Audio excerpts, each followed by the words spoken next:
Kuala Lumpur, Malaysia. My name is Agnes, and today I'm guest hosting on Lincoln Lee's World Youth Day blog. If you've been following the blog, you know that World Youth Day is one of the most anticipated youth events of the Catholic world because it only occurs once every 4 years. So imagine that, once every 4 years. But we are not here to talk about World Youth Day.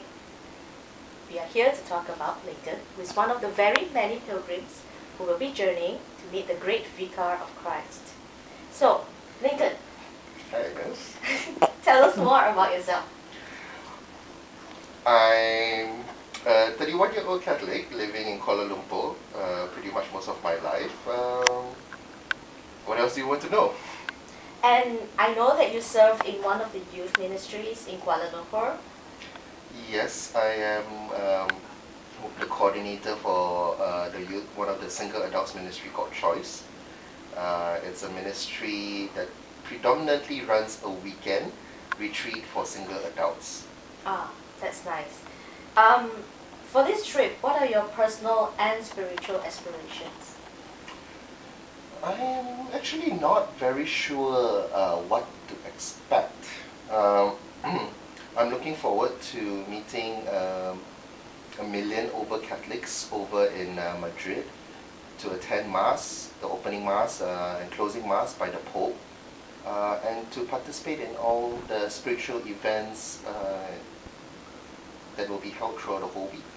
Okay, so I'm sure by now you would have taken a look at the program, scrutinized it, review it, take off the highlights and everything. So which do you think would be the highlights of the entire week? I think the highlight of the entire week and any World Youth Day is actually the closing Mass, which is the Mass said by the Pope. And it actually starts, I think, more than 12 hours beforehand.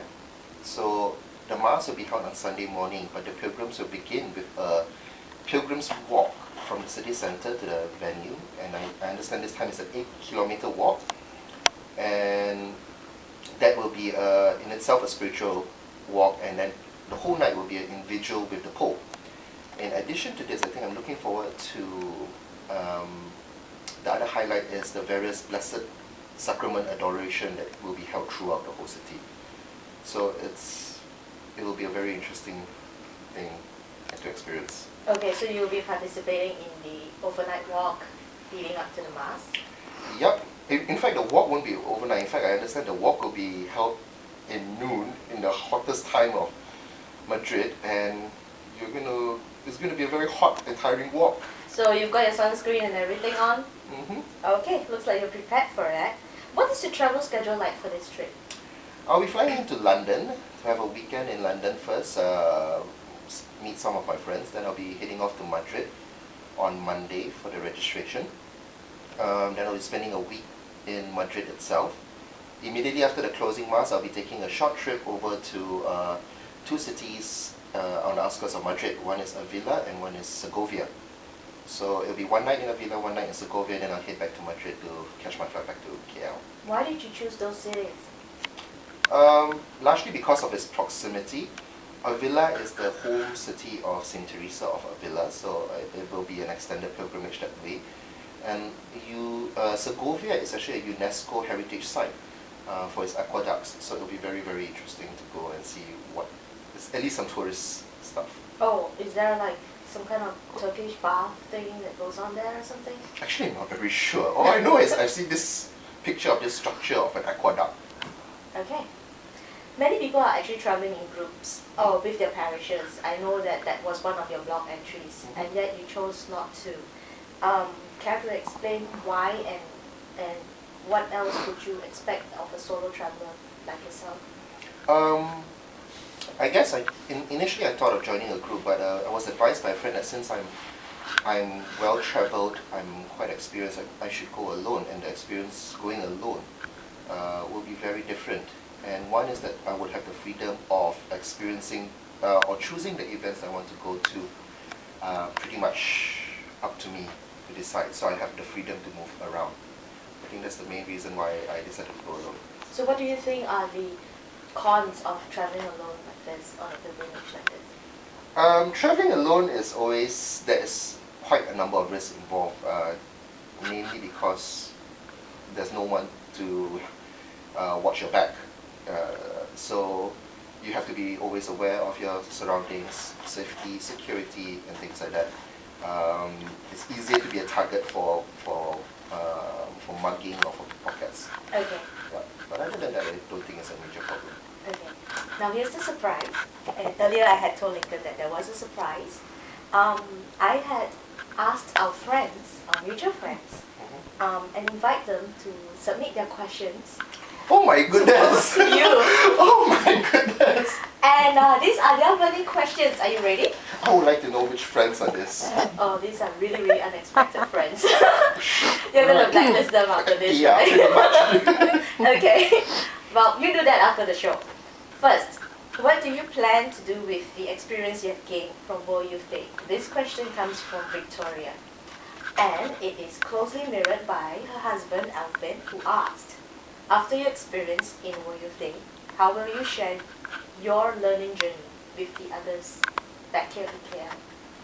I think how I plan to share the experience is actually can be seen from my blog. That's the reason why I set up this blog, for people to see and experience what World Youth Day is firsthand from my experience. Coming back to the question of what my expectation is, I really not sure what to expect and what I will get, and I think I will go with the flow and discern God's will in seeing what I take from Madrid and how I will bring it back to the people. But the first avenue would be sharing through the blogs. What is happening, my thoughts, my reflections will be there. Okay.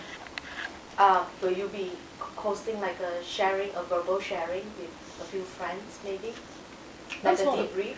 That's not a bad idea. I don't mind, just have a sharing to show some photos of what happened, activities, the Pope's message and things like that.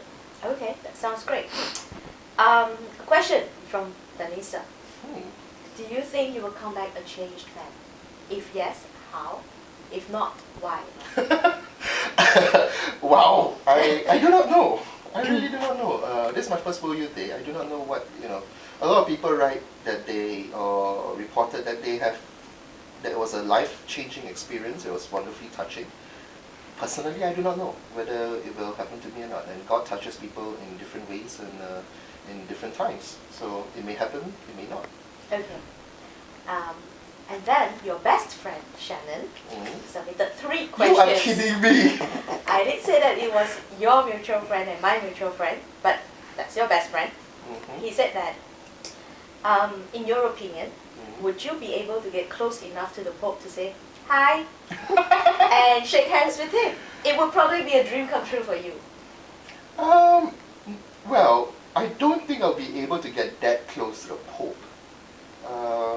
But to say that's a dream come true, not really. Frankly, I see that he is still a human being, and he is as ordinary as you and me. So while he is the vicar of Christ and the head of the Catholic Church, it is not a dream to shake his hand or even take a photo with him. It's not necessary. Or kiss his ring? Not necessary either. Okay, but have you ever practiced how you would genuflect before him? Probably. No, I have not. And if I probably do it, I'll probably end up biting off his finger. That, you could get charged for that. You know that, right? Alright, here's the thing. Besides bearing gifts from Malaysia, how heavy is your luggage going to be? And this is something that Shannon's burning question is to you. I have no idea. I'm afraid that it's actually getting quite heavy. And that is without most of the essential items in there. I am limited by 20 kilos. So it has to be less than 20 kilos. And coming home? Again, I'm still limited by 20 kilos, but we'll see how it goes. I will try to keep it to 20 kilos. And one final question from Shannon is, will you be putting in more effort to get to know the pretty Spanish girls? I think the Spanish girls would actually be a minority then in Spain. Okay, so you have got like United Nations girls there, basically. Exactly. So it may not necessarily be the Spanish girls, it could be anyone. Right, but will you be putting in more effort? That's the whole question. Yeah, why not? It's one of the main reasons why people go to World Youth Day is to meet fellow Catholics. Okay. And that wraps up our session. Thank you so much for joining us. We'll see you next time. Cheers. Bye.